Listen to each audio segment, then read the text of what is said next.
तसेच हे जी वांगी आहेत या वांग्यांना छानपैकी व्यवस्थित तेल लावायचं आहे. आणि आपण काही गावाकडं नाही आहे त्याच्यामुळं घरामध्ये जे बार्बेक्यू बनवतो त्याच्या ज्या शिग आहेत, सळया आहेत, या सळयांमध्ये मी ही वांगी व्यवस्थित प्रकारे पॅक केलेली आहे. आणि हे दोन्ही मस्त वांगी आपण छान अशी भाजून घेणार आहे. जाळावर मस्तपैकी बघा छान असं तेल लावायचं आहे. आणि तेल लावून झाल्यावर छानपैकी याला भाजून घेणार आहे या जाळावर. तर हे जे निखारे आहेत, हा जो जाळ आहे हा मस्तपैकी सुरू झालेला आहे. छान असा जाळ लागलेला आहे. आणि साईड बाय साईड आपण वांगे भाजण्याचं जे काम आहे ते आपण सुरू करायचं आहे. बघा वांगी मस्तपैकी भाजली जात आहेत. वाव, खूपच छान. आणि नमस्कार, मी एलिझा आणि आपले सर्वांचे खूप खूप खूप मनापासून पुन्हा एकदा एलिझाज कॉर्नरमध्ये स्वागत आहे. आज तुम्ही विचार करत असाल, काय आहे बरं हे? हे आहे वांग्याचे शेत. गावाकडे आजकाल वांग्याची खूप अशा मोठ्या वांग्यांची ज्याचे भरीत बनवतात, अशा मोठ्या वांग्यांचे मोठ्या प्रमाणामध्ये शेती केली जाते. आणि हे शेत, वांग्याचं जे हे शेत आहे हे तुम्हाला मी दाखवत आहे. मोठी मोठी आणि छान अशी ही मस्त तयार झालेली वांगी आहे. बघा हे जे वांग आहे ना, हे ह्याच्यापेक्षा देखील अजून जास्त मोठ्या प्रमाणामध्ये वांगी ची साईज वाढते. आणि हे अशा प्रकारे वांग्याची झाडं आहेत. वाव, किती सुंदर आहे आणि किती छान आहे. याला शेतकरी बऱ्याच अशा काळजीने वाढवत असतो. बघा वांग्याचं झाड इकडे तिकडे झुकू नये, इकडे तिकडे खाली पडू नये, वांग्याला माती लागू नये किंवा वांगे खाली झोकांड्या खाऊन झाड अर्ध तुटू शकते. तर याला वेगवेगळ्या अशा धाग्यांनी याला बांधून घेतलेलं आहे. म्हणजे शेतकरी त्या झाडाची किती काळजी करतो. त्याच्यामध्ये आधी पूर्वीच्या काळामध्ये अशी वेगवेगळ्या प्रकारचे पालेभाज्या देखील लावल्या जायच्या. पण आजकाल शेतकरी ते करत नाही. का बरं करत नाही? त्या म्हणण्यानुसार असं आहे की दुसरी जर झाडं लावली तर कीटक हे वाढतात. आणि जे आपल्याला भाजी म्हणजे वांग्याची जी शेती आहे ती खराब किंवा नुकसान किंवा कमी फायदा होऊ शकतो. तर अशा प्रकारे वांग्यांची ही काळजी घेतली जाते. बिलकुल कीड नाही आहे याला किंवा कोणत्याही प्रकारची आळी किंवा माशीने डंख मारलेला नाही आहे. आणि याच्या खाली प्लास्टिकचं देखील आवरण केलेलं आहे ज्याच्यामुळे तण वाढू नये. बायका छानपैकी काम करत आहेत. आणि म्हणजे मला सगळीकडे बघायला हे मिळतं की बायका भरपूर मेहनत करतात. प्रत्येक शेतामध्ये मला बायकांची मेहनत आणि त्यांनी केलेली जी मेहनत आहे, त्यांचं जे श्रेय आहे, त्यांचं जे काम आहे हे आपल्याला दिसून येते. हे असे सुंदर असे मस्त वांग्याचं शेत आहे. 5 एकराचं हे शेत आहे. आणि या शेतामध्ये ही जी वांगी दिसत आहे याच्या डबल साईजमध्ये अजून हे वांगे तयार होणार आहे. आधीमध्ये आपण असं काढू शकतो, पण ह्याची साईज जी आहे ना ही अजून मोठी होते. तर हे सुंदर अशी वांग्याची शेत आपल्याला पाहायला मिळणार आहे. कारण नॉर्मली जर आपण शहरामध्ये राहत असेल तर आपल्याला शेती ही अशी शक्यतो बघायला मिळत नाही. पण प्रत्यक्ष डोळ्यांनी पाहून खूपच छान वाटतं की त्यांची काळजी किती घेतली जाते, कशा प्रकारे त्याची मशागत केली जाते. आणि जेव्हा एखाद्या शेतामध्ये किंवा एखाद्या झाडाची त्याची काळजी घेतल्यानंतर ते किती छान प्रकारे फळ देतं हे आपल्या आणि अशा प्रकारे ही जी वांगी आहेत, आज आपण मस्तपैकी गावरान बेत करणार आहे. ही जी वांगी आहेत याच्यामधले 2-4 वांगी मी तोडून घेणार आहे. आणि इथे नाही पण मी घरामध्ये आपल्याला चुलीवर एकदम मस्तपैकी वांगे भाजून वांग्याचं भरीत कसं करायचं आहे ते सुद्धा, ठेचा जो मिरचीचा ठेचा आहे तो काही मिक्सरमध्ये करणार नाही, तर तो मी पाट्यामध्येच करणार आहे. वरवंटा आणि एक खलबत्ता आहे त्याच्यामध्ये वाटून घेणार आहे. आणि घरगुती पद्धतीने, गावातल्या पद्धतीने एकदम गावरान बेत आपण आज करणार आहे. चला तर मग बघूया जे वांगे आहेत त्याचं भरीत कसं करायचं आहे ते. तुम्हाला हे शेत आवडलं असेलच. आणि अजूनपर्यंत तुम्ही एलिझाच चॅनलला सबस्क्राईब केलं नसेल, एलिझाज कॉर्नरला सबस्क्राईब करत नसेल, लाईक करत नसेल तर तुम्ही लाईक करू शकता, माझ्या चॅनलला सबस्क्राईब करू शकता. कारण सबस्क्राईब केल्यामुळे मी जे व्हिडिओ तुम्हाला पाठवते ते व्हिडिओ तुम्हाला नेहमी पाहायला मिळतील. वेगवेगळी अशी माहिती, कधी विलेज लाईफ, कधी चुलीवरचं स्वयंपाक, तर कधी गावातील नॉर्मल जीवन कसं असतं हे दाखवण्याचा मी एक लहानसा प्रयत्न करत आहे. तर तुम्ही नक्कीच सबस्क्राईब करू शकता. चला तर मग पाहूया ही जे वांगी आहेत हे आपण याचं भरीत कशा प्रकारे बनवायचं आहे ते.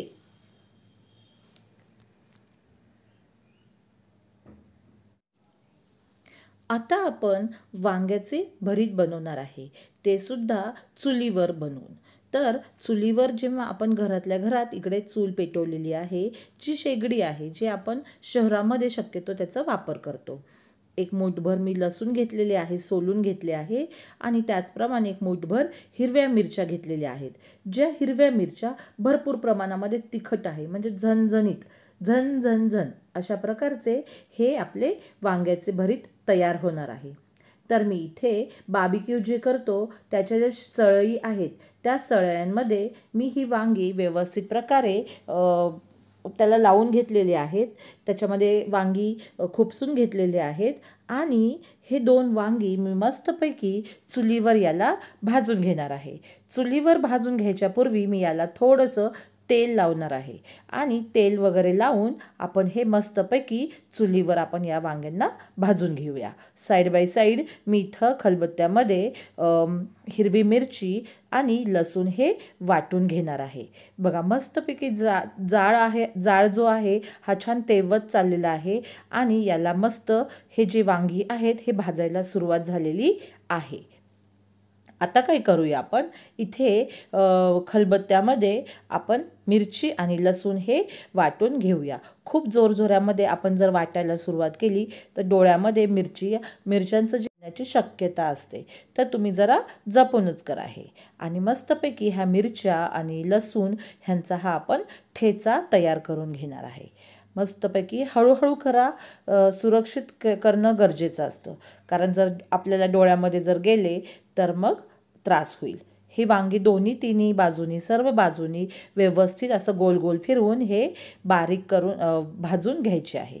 त्याचप्रमाणे साईड बाय साईड माझं ठेचा जे आहे ते देखील बनवायचं काम सुरू झालेलं आहे.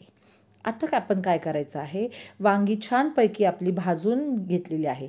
बघा पूर्ण हे दबलेलं आहे, म्हणजे शिजून झालेले आहे. याचे आपण स्किन जे आहे ते काढून घेऊया, साल काढूया. बघा मस्त वांगी अशी शिजलेली आहेत, भाजून निघालेली आहे. खरडा देखील तयार झालेला आहे.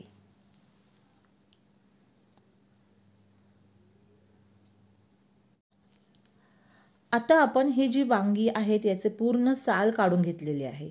आणि हा जो रुचना आहे ह्या रुचण्याने एका स्टीलच्या घमेल्यामध्ये हे वांगे मी ठेचत आहे. ठेचायला म्हणजे खूप ताकद लागत नाही, फक्त आपण हे स्मॅश करत आहे. व्यवस्थित प्रकारे स्मॅश करून घ्यायचं आहे. कारण मग ही जी वांगी यांचे जे शिरा असतात ह्या शिरा पूर्ण ह्या तुटल्या जातात. आणि छानपैकी स्मॅश करून हे वांगे मी घेतलेली आहेत. तर बघा मस्तपैकी. आणि आता हे जे स्मॅश केलेले वांगे आहेत हे मी या खरड्यामध्ये हळूहळू मिक्स करत आहे. म्हणजे काय होईल की हा जो खरडा आहे, हे जी मिरची आणि लसूणचं वाटण आहे त्याच्यामध्ये हे मिक्स झाल्यामुळे वाव, गावाकडे ना फक्त आणि याच्यात मीठ टाकायचं आणि असंच खातात. पण मी थोडंसं याला सिटीचं टचअप दिलेलं आहे, शहराचं. काय बरं, ते थोडंसं वेगळं केलेलं आहे मी.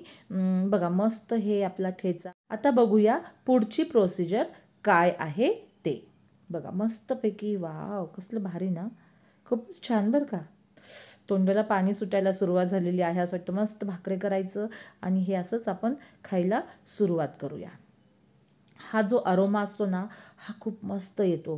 कारण चुलीवर वांगी जेव्हा भाजतो ना त्याची एकदम गावाची जी टेस्ट आहे ना, एक्झॅक्टली तसंच आपल्याला तीच टेस्ट आपल्याला मिळते. आता हे जे सगळं मिश्रण आहे हे मिश्रण आपण काय करूया, कढईमध्ये पहिल्यांदा मोहरीचा तडका देऊया. थोडंसं तेल घेऊया, मोहरीचा तडका देऊ. कढीपत्ता असेल अवेलेबल तर कढीपत्त्याचा देखील तडका देऊ शकता. थोडीशी हळद टाकूया आणि हे जे भरीत आहे, हे जे आपण बनवलेलं हे या तेलामध्ये आपण फ्राय करून घेऊया. म्हणजे फ्राय म्हणजे असं एकदम फ्राय नाही, तेलाचा याला आपण तडका दिलेला आहे आणि छानपैकी अजून मस्त हे भाजलं जात आहे आणि अजून छान याचा अरोमा आणि टेस्ट वेगळी येणार आहे. समजा तुम्हाला तेल नको आहे, बिना तेलाचं हवं असेल तर फक्त मीठ टाका, कोथिंबीर टाका, कच्चा कांदा हा चिरून देखील टाकू शकतो आणि ही पूर्ण गावाच्या पद्धतीने तुम्ही बनवू शकता. समजा तुम्हाला हे नको असेल तर तुम्ही हे जे मी तुम्हाला दाखवलेले आहे त्या पद्धतीने देखील तुम्ही करू शकता. याच्यामध्ये तुम्हाला जर जास्त बनवायचं असेल, वाढ करायची असेल तर तुम्ही कांदा देखील चिरून टाकू शकता.